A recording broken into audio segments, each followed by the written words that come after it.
Hello, everyone. Welcome to this final webinar in this series on a masterclass in IT security. I hope you found the first three sessions valuable. Depending on where you're from, I would like to wish you a very good morning, good afternoon, or good evening. Anyways, like I said, today's webinar is part 4 of our IT security masterclass, and it's the final session. On day 1, we covered Active Directory and what you can do to harden your AD environment. On day 2, we covered cloud and Windows data security and the important steps you can employ to detect data leakage. Last week on day 3, we spoke about the fundamentals of a security information and events management solution, or a SIEM, and how you can build a security operations center from the ground up. So these were the things that we did over the course of the last 3 weeks. Today, we'll bring it all together. We'll go over some real-world security challenges that you could face in your organizations and examine use cases. Before we start, let me introduce myself. My name is Ram, and I'm a cybersecurity specialist in ManageEngine's IT security and SIEM solutions team. In my role, I get to learn about the latest attack methods hackers are using to compromise sensitive data of organizations. I also get to speak to people like you and understand the latest technologies companies use to defend themselves. One of my responsibilities is also to inform product roadmap decisions and bring good capabilities within ManageEngine Log 360, which is a comprehensive SIEM solution. At this moment, I would like to make sure that you can all hear me fine and that my screen is also visible. So if everything is fine, you can hear me properly. You can also see the slides on your screen. If you can just confirm this to me over chat, that would be great. We'll just take about 5 to 10 seconds for this. I'm just looking for a few confirmations from people.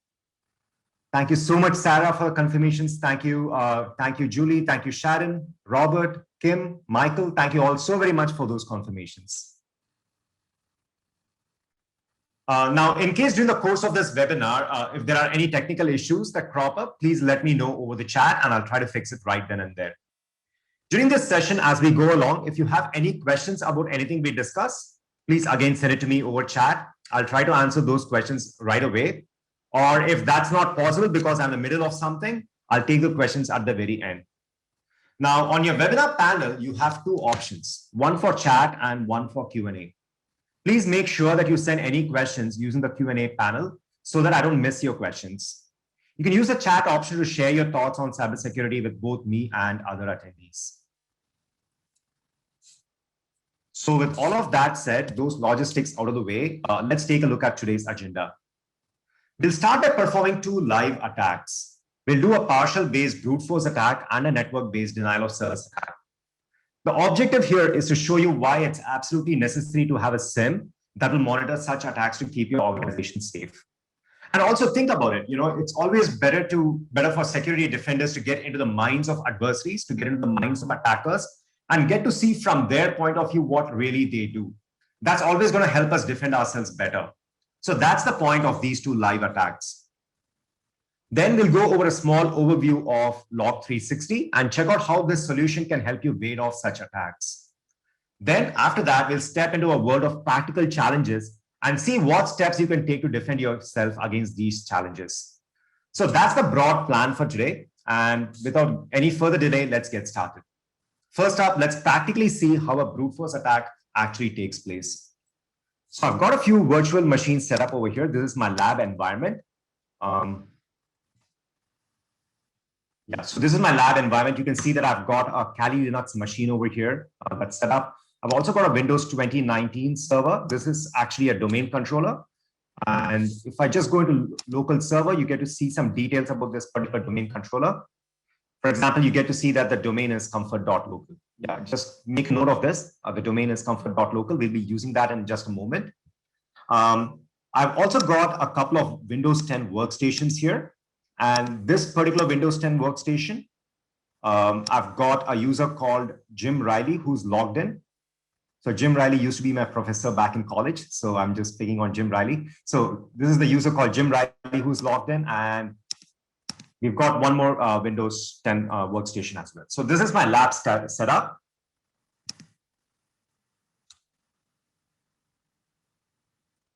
So what we'll be doing right now is we'll be going into this particular Windows 10 machine. And assume that we are all Jim for a moment, right? So this is Jim logged on into this particular machine. So assume that you are Jim. And you're going to try and use a legitimate tool like PowerShell to brute force your way into accounts as a regular user. Now, two things could have happened here. Jim is either an insider who has gone rogue, or this could actually be an external attacker who has compromised Jim's account. Either of these two things could have happened. Anyways, as you can see on the desktop here, Jim Riley has two files stored on his desktop. So you've got one file here, it's called user.txt, and it's got a list of potential usernames that Jim is going to use to do this particular brute force attack. And there's also one more file here called passwords.txt, where he's got stored a list of passwords that he's going to use in this attack. So what happens in a brute force attack? We'll try different combinations of usernames and passwords that we have got stored over here until we get successful. So it's not a sophisticated attack by any means. It's just basically trial and error. A person who's trying to brute force their way into the network are going to try different combinations of usernames and passwords until they hit success. So that's what we're going to try and do. And believe it or not, even though this is not a sophisticated attack, it's still very, very commonly used even in the year 2021, even today. Great. So that is the setup right now. And let me also go into my downloads folder. So let me just go into downloads here. So Jim has also got a PowerShell script saved over here, and this is aptly called brute force. So this is brute force.ps1 that he's got saved in his downloads folder as well. And where did he get this particular, PowerShell script from? Well, easy, he got it right off of GitHub. So let's just close the downloads folder. That's where brute force is. Now, what Jim is going to do is he's going to use PowerShell to break in. So let's go into the PowerShell environment right away. And as you can see, this is regular user Jim. There is no extra privileges here, a very non-privileged user, right? So the first thing that we have to do is we have to cd into the downloads folder, because that's where brute force.ps1 is stored after all. So let's go ahead and do that. Cd downloads. And once that's done, Jim is going to run this particular commandlet. It goes PowerShell.exe and then exec bypass. As soon as you do this, you'll not really see much happening on the screen. But what this is actually going to do for you is basically, PowerShell by design has got certain security policies and controls in place. But these are not what you call tight security policies. Anybody, even a non-privileged user like Jim, can easily bypass these security policies with this exec bypass commandlet. That's how simple it is. Just get onto the PowerShell environment and run a few commandlets, run this particular commandlet to get past these simple security controls.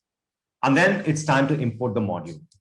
So we just have to say import module and then brute force.ps1. And once, did I do anything wrong here?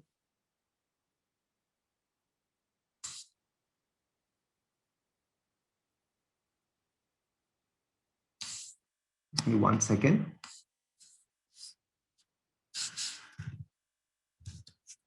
PowerShell.exe, exec bypass. Okay, that's done.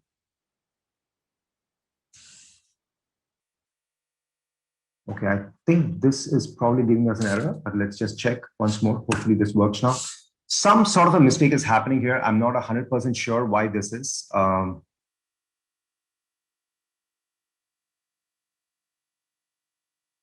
Okay, it was working some time back. It in fact worked this morning as well. So I'm not 100% sure why this is, but it's very, very simple. It's very simple to run a PowerShell commandlet. Just run a few commandlets. You can run it right off of GitHub. And then once you do that, once you run,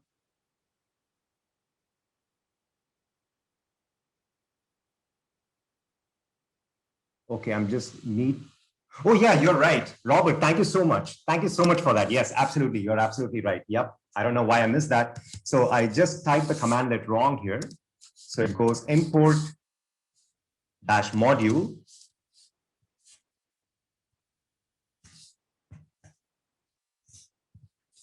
brute force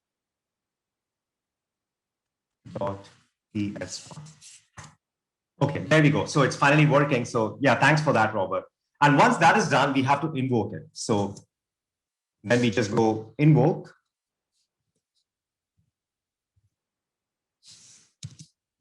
brute force. And here's the syntax for this particular commandlet, which is found in the PowerShell script itself. So we just have to specify the computer name, which is comfort.local. And then you specify the user list.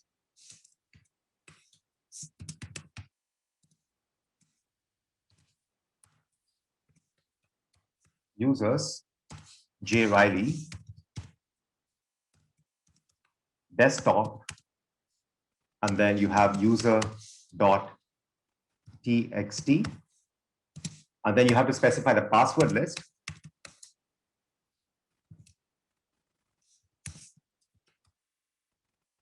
Which is going to be very similar.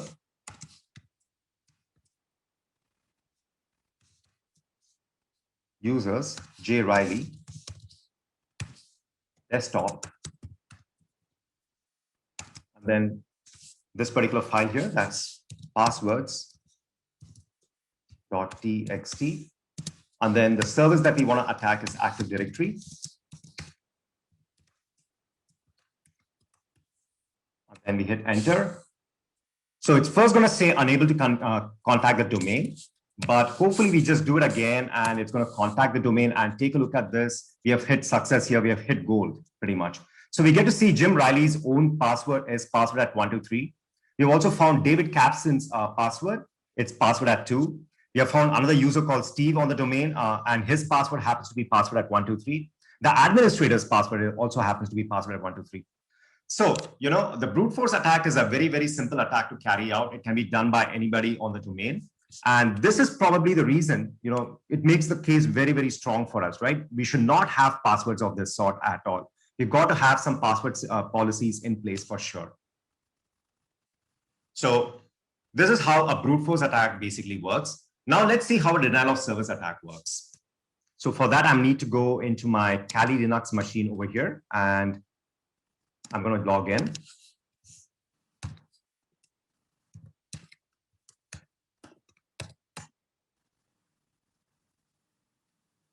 So what I'll do now is I'll show you all a very simple denial of service attack using a tool called Slow Loris, which can be run on Kali Linux. This particular tool is free and open source and is again available on GitHub. So like I told you, in my lab setup over here, I have a virtual machine that runs Kali Linux and will now run Slow Loris on it to perform a DOS attack. So let me first open up a terminal. And the very first thing that we'll do is find out the IP address of this machine. And that is going to be the IP address that we want to overwhelm with a denial of service attack. And the command for that is ifconfig. And we get to see that this right here, this is the IP address 192.168.216.137. Now, to demo this denial of service attack for you, we first need to run a web server or an Apache server at this specific IP address. That's going to be the web server that we want to take down. So let's go ahead and do that. So the command for that is sudo service Apache 2, and we're just going to say start.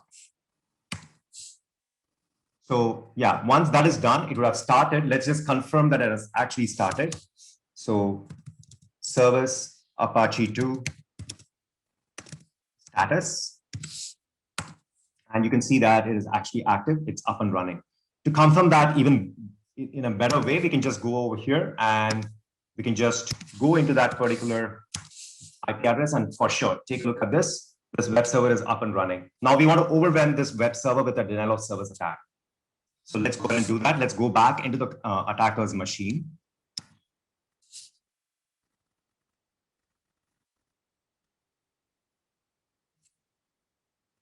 And we'll be performing this particular attack using Slow Loris. So I've already got Slow Loris installed in my desktop under a file called Slow Loris. So we'll just go into that particular path right now. So we just need to go cd desktop, cd Slow Loris, and then cd Slow Loris again, because that's where I've got it saved. Great. Now here's the code for the attack. It goes as so: Python 3 slowloris.py, and then we specify the IP address, which is 192.168.216.137, and then the number of sockets that we want to attack this with. So just say S, and we can give a randomly high number, 1,000 sockets. So as soon as you do that, you see this happening, attacking this particular IP address with 1,000 sockets, and it's creating the sockets.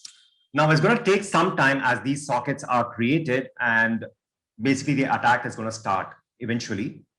And basically what's going to happen is this IP address is going to be bombarded with heavy HTTP traffic. Now imagine that this attack is underway, and the IP address under attack is a critical business server. You know, it's got some classified files, or it's got some very, very business critical services running. And the users definitely need access to that particular server, and they're just going to be denied, right? So that's how the denial of service attack works. And that is why this kind of an attack is a huge threat. Just in the last 1 year, as we were all, throughout the world, we were facing the brunt of the coronavirus pandemic, many organizations actually fell victim to the denial of service attack around the world. So we'll just make sure that this is indeed happening. Go back here.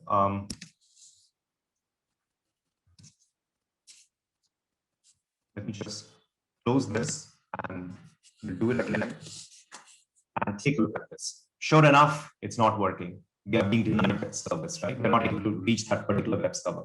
So this is why a denial of service attack can be a huge problem.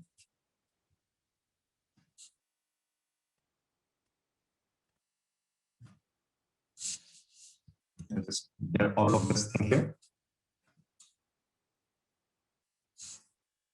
So basically, seeing the live demonstrations of these two attacks, you can probably understand why it's so very important to have a security information and event management, or SIEM, solution in place.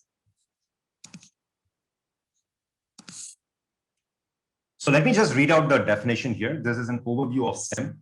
SIEM is technology that supports threat detection and security incident management through the collection and analysis of security events, as well as a wide variety of other event and contextual data sources. Log event collection, log management, analysis of these logs from across multiple sources, and operational capabilities such as incident management, dashboards, and reporting are crucial for an effective SIEM. But remember, what I just read out right now, it's just a definition. How exactly can you achieve all of this? How can you do all of this?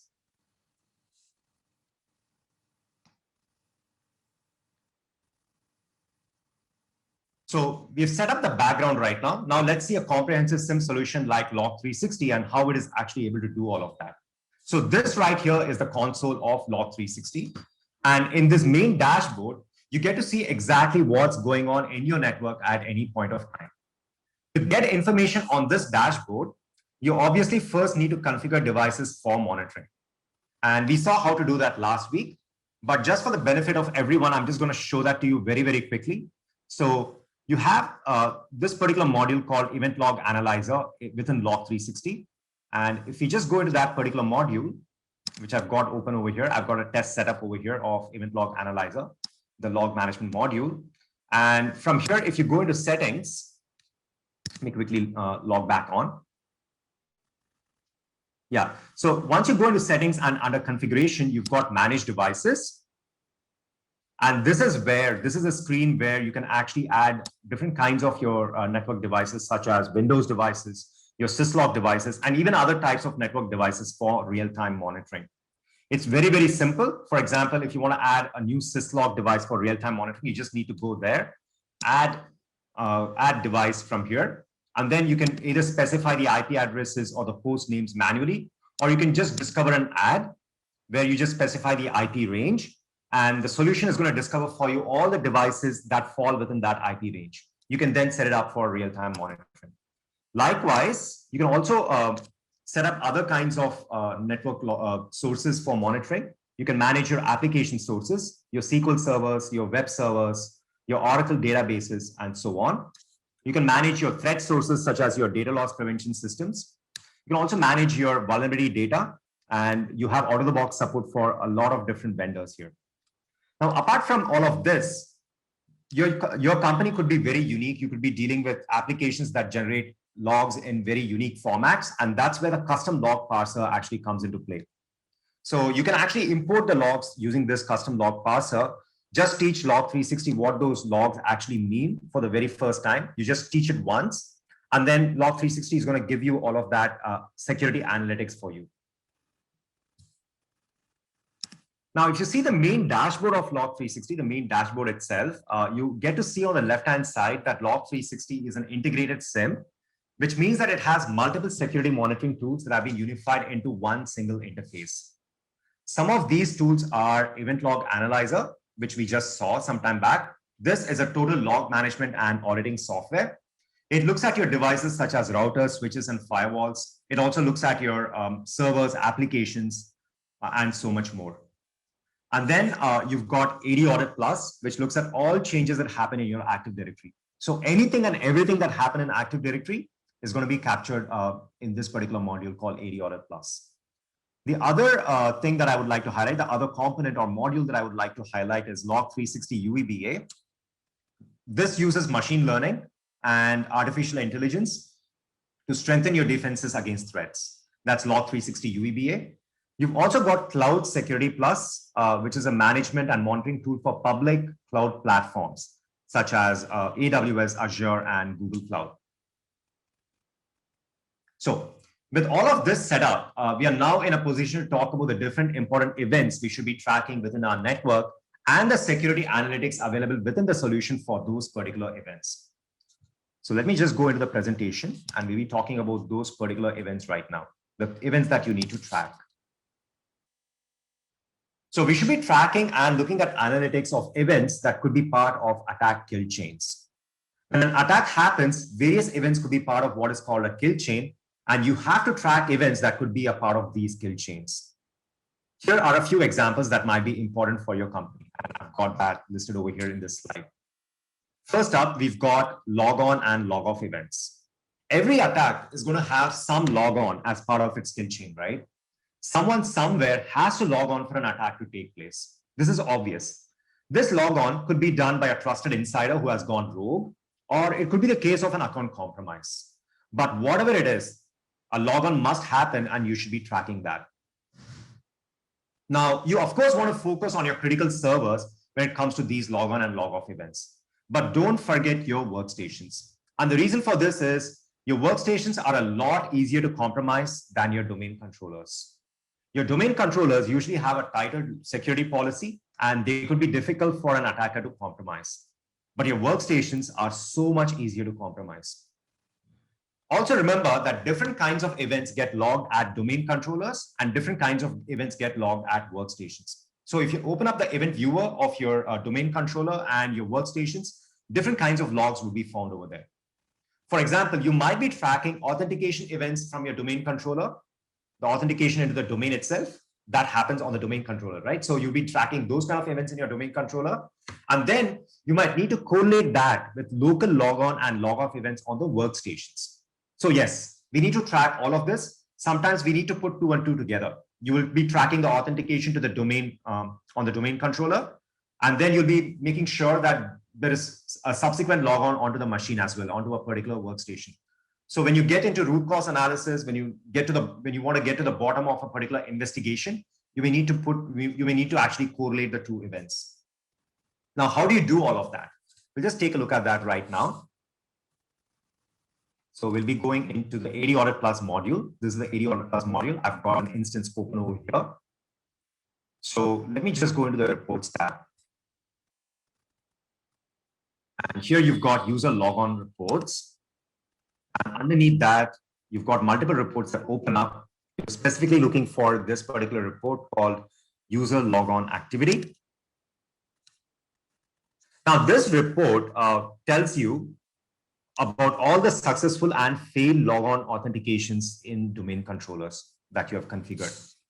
So in this, so right here, this particular report, we're looking at a period, the last 24 hours, and we're looking for all user logon activity. Just take a look at this.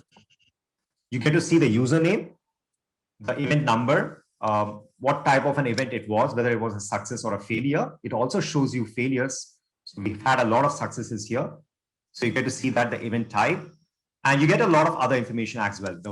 Where exactly did that logon happen? If it was a successful logon or a failed logon, where exactly was the user authenticated? All of that information is going to be available for you over here. So this is activity on the domain controller.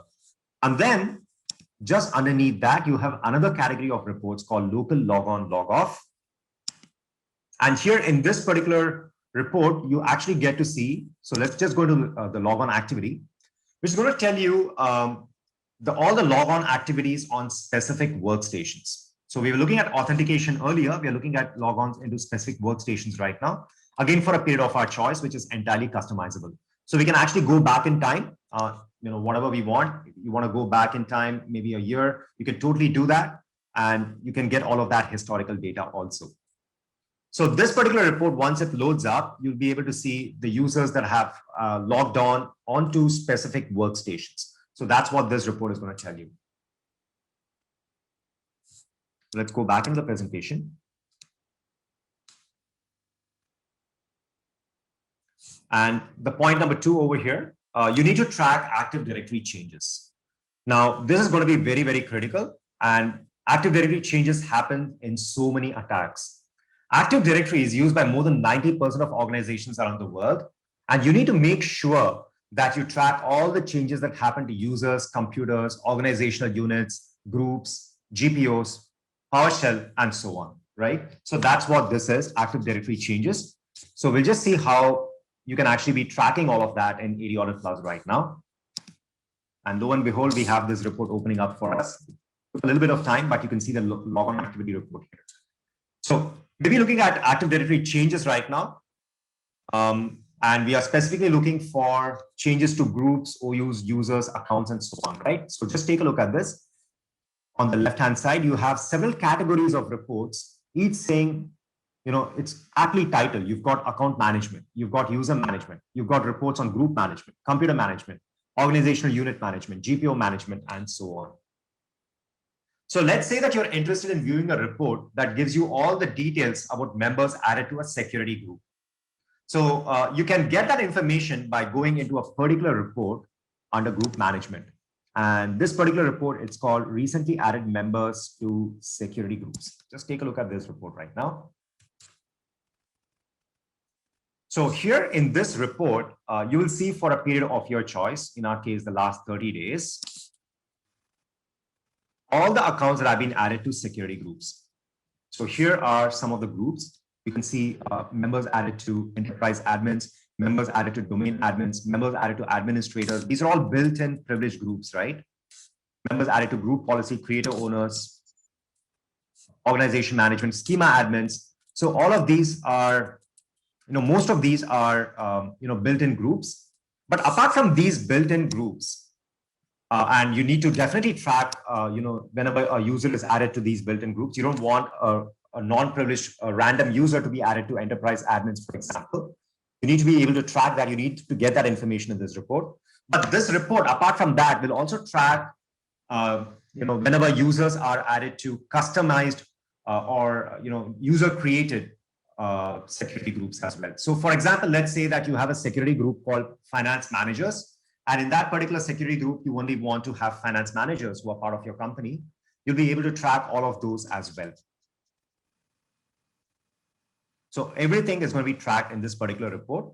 From here, let's say that you're interested in, let's take that very same example of finance managers. You want to be alert. Let's say that you want to be alerted whenever a new user is put into finance managers. For doing that, you can just go into the alerts tab on the top, and then you can create a new alert profile and then set it up. You have to give a name and a description, the severity. And then here you have to actually, under category, select the report where this information is available. So in AD Audit Plus, what happens is all the information is collected in reports. And when you're configuring an alert, the alert is going to pick up information from that report. So we have to basically choose the report that we just saw right now, the report on members being added into security groups. Once we choose that, we have to use the right filters at the bottom under advanced configuration. And anytime a user is added into finance managers, for example, so we just have to use the filter and select the finance managers group. Anytime a user is added into that group, that will be tracked for you as an alert. And you can receive that as an email and SMS. So all of that can be possible. You can also execute a script where you can take some response actions. Let's say that you want to log off that particular user as soon as they are, as soon as you see those things, these conditions satisfied, you can do that. If you want to shut down a particular machine, you can do that too. So some sort of a response mechanism is also built into AD Audit Plus right here. Now let's take a look at one more report right now. So let's go back into reports. We're talking about Active Directory changes and the importance of monitoring all of that. So let's take a look at the account lockout analyzer, which you can find under user management. So here's the account lockout analyzer. Just take a look at this report.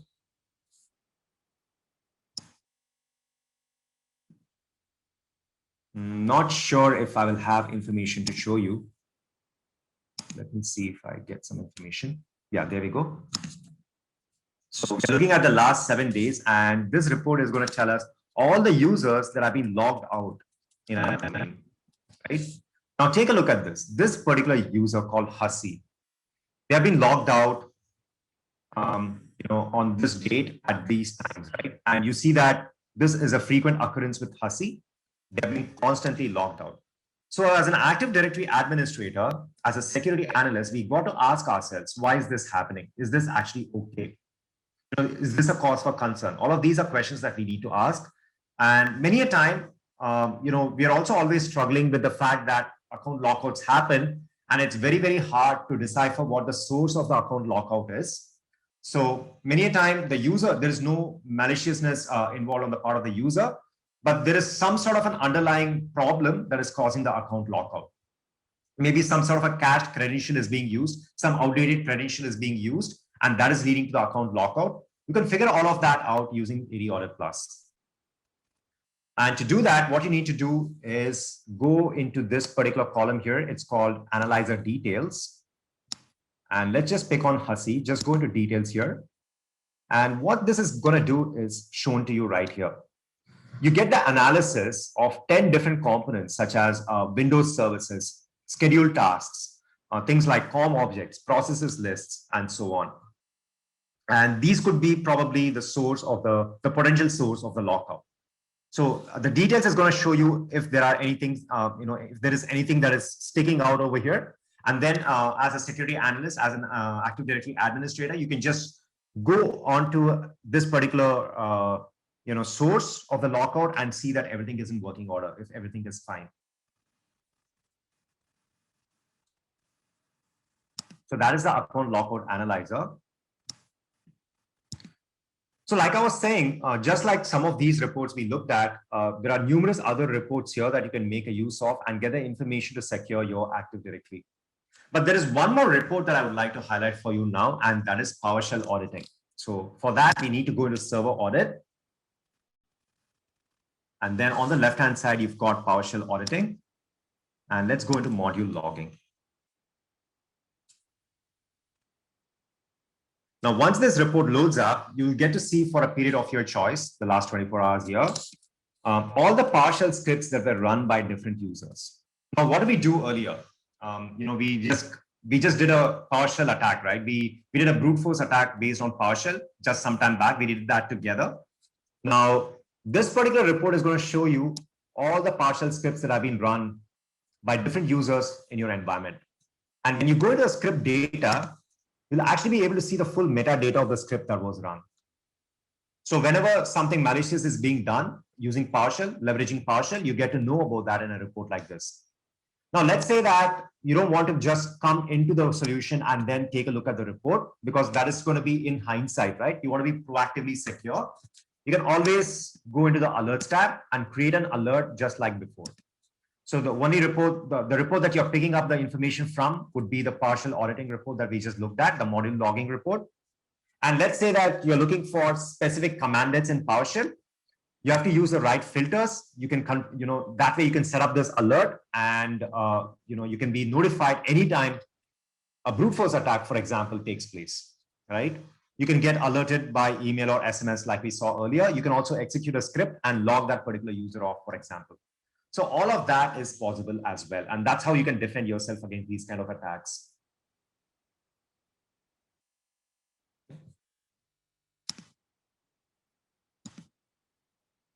Point number 3. Next, you might have network configuration changes that need to be tracked. Maybe someone changes a firewall policy. Maybe someone tampers with the router configuration. This could be part of attack kill chains as well. Your firewall traffic is something that you absolutely need to track. What are the IPs being allowed and denied by your firewall? What is the source and what is the destination? What is the port? What is the protocol? All of these things, they are especially important when you consider an external attack. Such attacks will definitely have some sort of traffic coming into the organization's network from the outside. Then you've got system events. When an attack happens, you may see things happening on a system like a system restart or shutdown. You can also have events such as a new process being started or a service being installed or a software being installed. What if a system is a sensitive server and what if it was an unexpected reboot? Or what if the shutdown happened 3 times in just 10 minutes? Or what if a software or service is being installed on a very sensitive server that has no need for such an install?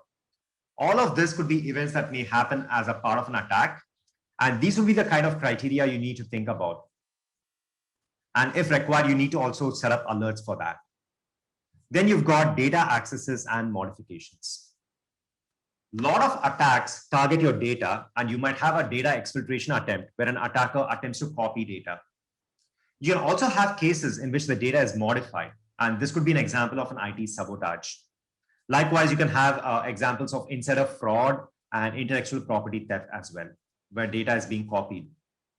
Now, you have something called file integrity monitoring for files, and you also have something called column integrity monitoring for your databases. You need to ensure that you're tracking all the accesses and modifications to your sensitive data in your reports. But obviously, not all accesses and modifications are going to be malicious. After all, people have to work, so not everything is malicious. But specific kind of events, like an unauthorized access or suspicious access. For example, what if someone copies a large amount of data or modifies several files, or a file is encrypted? This subset of data accesses and modifications is what you want to get alerted for. You want to track the 4 vital W's: the who, the what, the when, and the where. Who is accessing your data? Where is it being accessed? When was the access done? And in case they make a change, what was the change? You've got to maintain an audit trail for everything.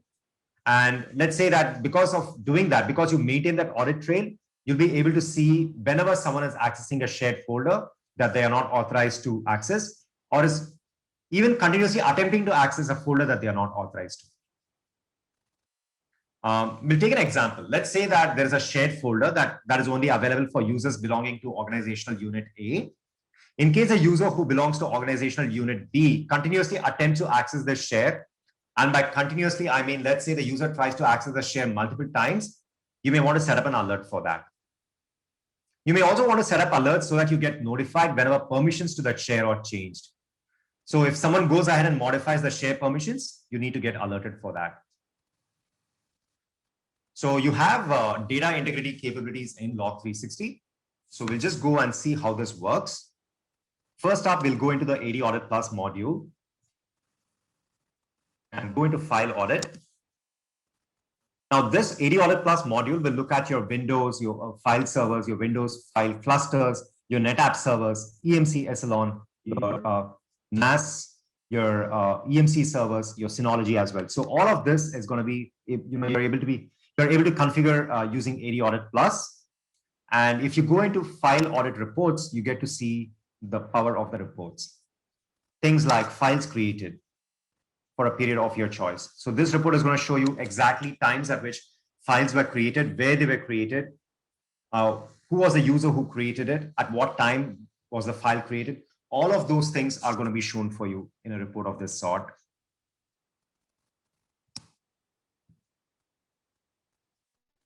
Just take a look at this. Everything that I spoke to you about, it's all available over here.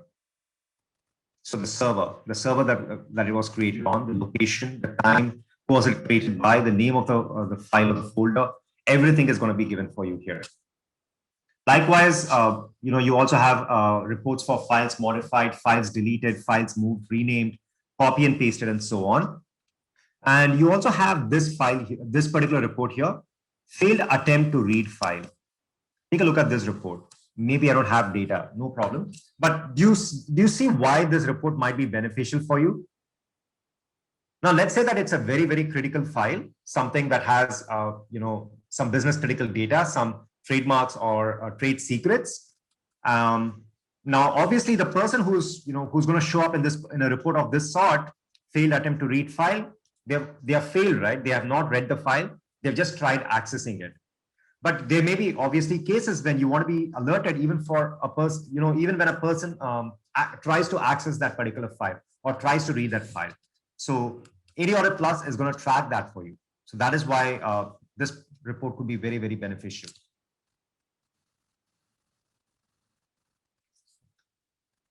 Now let's go into the Event Log Analyzer module, and I'm going to go into the Reports tab. Now with Event Log Analyzer, you can perform file integrity monitoring for Linux. So just go into File Monitoring. What we saw in AD Audit Plus for Windows File Monitoring is going to be possible for Linux File Monitoring in Event Log Analyzer. Windows File Monitoring was actually available in Event Log Analyzer earlier as well. But because we wanted to separate out the two, Windows File Monitoring is now exclusively available on AD Audit Plus only. So Linux File Monitoring is available here, and you can take a look at all of these reports that are available for you in the solution. So that's how you do file monitoring.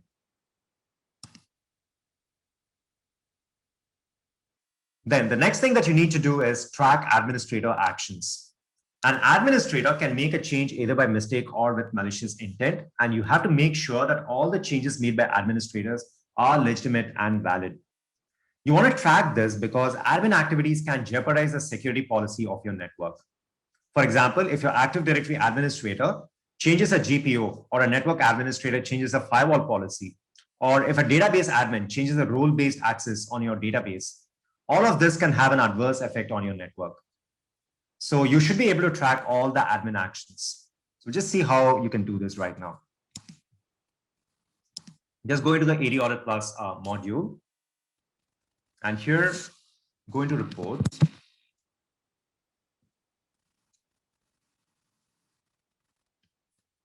Just hit the slash to bring up the search option. And then you're searching for a particular report called Administrative User Actions.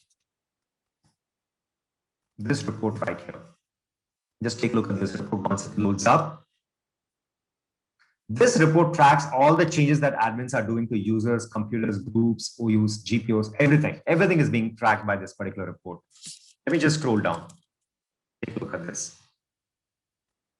So you have individual reports over here as well. You can actually toggle between these different tabs to look at the individual details to do with users, computers, groups, and so on. And here are all the admin actions that have been performed. The username is given, the remarks, the caller username, the modified time, everything is available for you here. So the caller username is the user that performs the action, and the username this is the user account that is where the action is actually performed on. So both of that information is available. The domain controller, all of these details are available here. Now, when it comes to administrative user actions, you've got to remember, not every admin action needs to generate an alert. Most of the admin actions should be completely legitimate. However, you want an alert when an administrator is making changes to a highly sensitive group, or you may want an alert when a GPO is being changed. These could be cases of privilege escalation. Then you have web server activity. Now, these are activities that you need to track because your web servers, they are your front-facing applications. So you can often see SQL injection attempts and cross-site scripting, and you need to defend against these types of attacks. You need to track all the events that happen on your web servers. Who is making requests? What are the downloads and uploads that are happening? Where is the activity coming from? What are the errors? And so on. By tracking all of this, you can probably uncover larger attacks as well. Now, towards the beginning of this webinar, we all performed a denial of service attack together using Kali Linux. So those are the kind of attacks that we are trying to safeguard ourselves from, defend ourselves from. So you've got to be able to track all of that. So we'll just see how this works in Event Log Analyzer right now. Just go to the Event Log Analyzer module. And here under reports, you've got applications. Just go into that and take a look at the top over here. You've got different sorts of reports. You've got reports for your web servers, your IaaS servers. You've got reports for your Apache servers as well. So all of these reports are available for you. And on the left-hand side, you get to see the categories of reports as well. So for your IaaS FTP, you get to see several categories of reports. For your IaaS web servers, you get to see several categories of reports. Take a look at this. You also have web server attack reports, for example, reports on SQL injection attacks, reports on cross-site scripting, very, very dangerous. You have reports on denial of service attack, and so on. So whenever telltale signs of an attack is actually observed on the network, all of these reports are going to capture all of that for you. And on top of that, you don't have to be waiting to come and look at this report. You can also go into the alerts tab and configure an alert so that you get notified about it in real time. So you get to see all of that. You also have Apache access logs, and take a look at all of this. So basically what you're seeing is a wide range of reports here. You can track things like the top users, the top pages, things like queries, the top visitors, and so much more using these reports. You can also track errors such as bad requests, bad gateways, and so on. I'll also show you one more report. Just go into devices, and you can also have, just go into your Windows devices, search for denial of service here. So you also have reports on threat detection. So any denial of service attacks on your Windows environment, all of that can also be tracked here in this report. Like I told you, you can just go into the alerts tab of Event Log Analyzer and set up an alert so that you get to know about these things in real time. To set up an alert, you just need to go into Add Alert Profile and then give all of these details. You have to give an alert name, the severity, which is going to be completely up to you. This is going to help you prioritize your alerts, critical, trouble, or attention. You have to select the device for which you want to configure an alert. You can select specific devices, or you can select device groups. Again, very, very personal. You can actually, for example, you can just select this particular group. You can add, so all of those 7 devices will be added for that particular alert. Then you have to choose the alert. You have several predefined alerts. You have compliance alerts, which have to do with specific compliance standards that need to be adhered to. So you can get notified in real time whenever there is a compliance violation. So all of that is available. You can also set up a custom alert by going in over here. And let's say that you're interested to set up a custom alert. Let's say you want to be alerted whenever the username equals a particular value, and when a process that is done equals a particular value. So let's say that there's a malicious process that you're on the lookout for, and you're also on the lookout for a particular user who's on your radar, the security analyst's radar. So you can actually set up an alert for that and just hit save. And Log360 is going to look for conditions that actually match those, right? And whenever that is matched, those conditions are matched, you'll get an alert about it. The other thing that I would like to tell you is about incident management. Now take a look at this. These are some of the alerts that we have in the environment as of now. But to manage alerts in a better way, it is always going to be beneficial if we can add alerts to one incident, so that we don't look at solving alerts in an ad hoc basis. We don't want to be looking at alerts one by one. But if you know for sure that these 4 alerts are actually part of one larger incident, you can just choose these 4 alerts and then add to incident one. And once you do that, you can add to an already existing incident, or you can add it to a new incident. It's completely up to you. Once you do that, all of these alerts will go into specific incidents that you can see in the incident page here. So let's take a look at this particular incident. Now, this incident has got several alerts already associated with it. All the evidences are going to be noted over here. to enable collaboration between security analysts, you have a notes column where you can go and add notes about this particular incident so that the security analyst that you're collaborating with does not have to start from scratch. On the right-hand side, you have a lot of contextual information such as the actors, the entities, the hosts, the users that are involved in this particular incident. So if you want to do a deep dive, you want to do a forensic analysis on this particular entity to get to the bottom of that particular incident, you can just Control C this. You just have to copy this value. You can go to the search option and you can do a forensic analysis. And basically, if you search for that particular value, you get to see all of that. So in this way, you can actually deep dive. You can, through the incident management module, you can use it in tandem with this the forensic analysis capability of Log 360.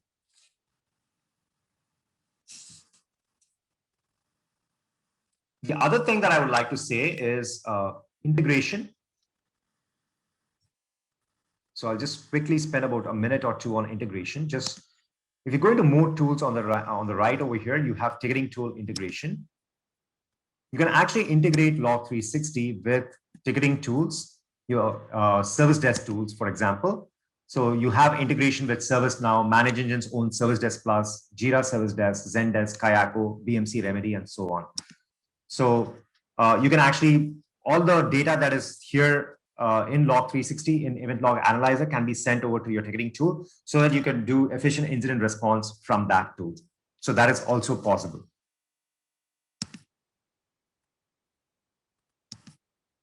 So great. That brings me to the end of the webinar. What I would like to do is launch a quick poll right now. So you'll have two questions coming up on your screen. If you can take a few moments to answer these two questions for me, that'll be really great. Which of our other solutions are you currently evaluating? That's question one. And question two, do you want a product specialist to assist you with a free evaluation of the solution?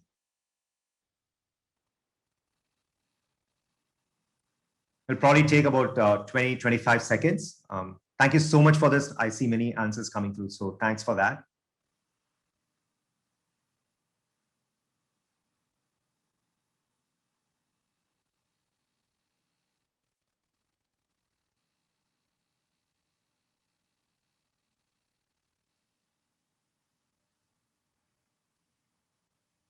And we'll probably give it another 5 seconds before we close this poll.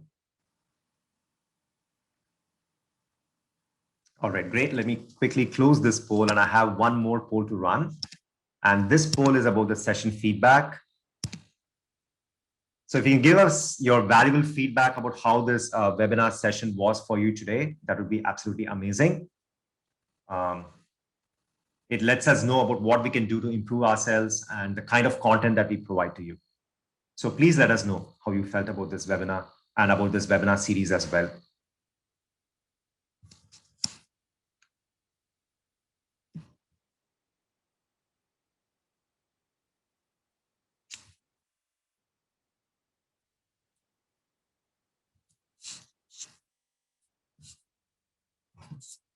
As you are answering that, I have two resources that I want to share with you. These are both ebooks. One is an ebook on tried and tested best practices for Active Directory security. This is a very, very light read, and we'll be going over 8 real life use cases of things that can go wrong in an Active Directory environment and what you can do to defend yourself. So let me quickly. So here is the ebook. Let me put this on the chat window so that you can access this whenever conveniences permit.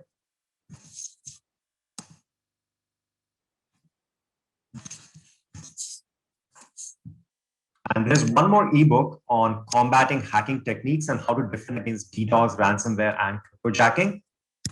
This is a more involved read. It's about 30 pages in length, and you get to see how these kind of attacks actually work behind the hood. How does a DOS attack really work? How does ransomware work? And how does cryptojacking work? You get to know about that. And what can you really do to defend yourself against these attacks? So let me place that on the chat as well. So there you go. You've got to have both these URLs with you right now. You can read these ebooks whenever convenience is permitted.